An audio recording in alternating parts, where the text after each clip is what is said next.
Hi, Rick.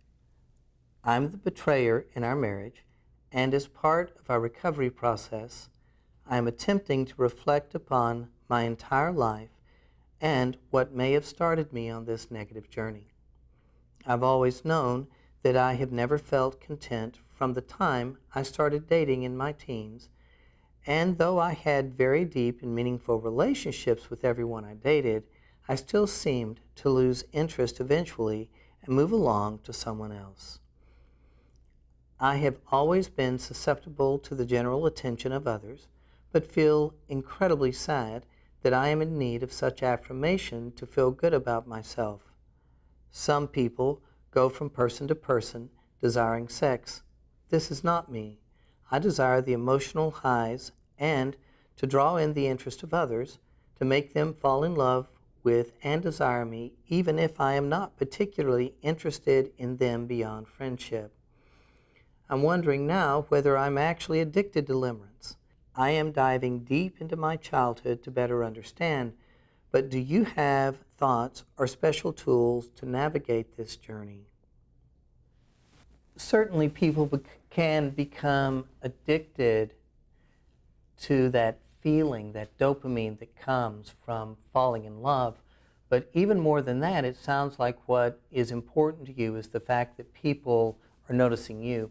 As I've worked with other women in the past, they do this through Facebook. They do it through flirting. They do it just out by being kind to people, pimping specialness. But really what they're looking for, again, is that attention. And that can be very addictive in its own way, even if you're not interested in the other person.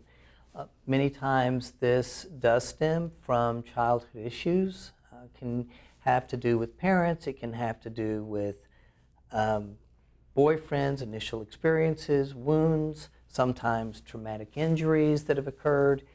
So in that sense, I'm glad to hear that you're trying to dive into this and do some individual work, or I would assume individual work. Here are my tools that I usually recommend. First and foremost is going to be something like Hope for Healing, largely because it puts you in a group with other women where there is a great deal of contact, and so it replaces much of the need for that attention from other people. It also allows you to gain perspective to look at yourself, and comes up with a really good relapse prevention plan and ways to help your mate as you move forward. Second, I would recommend something like SLAA, Sex and Love Addicts Anonymous. A 12-step program is very effective in this sort of situation, and SLAA is aimed specifically at the issue you're talking about. And finding a sponsor and others who are struggling along this same journey, as you would in Hope for Healing, is going to really help.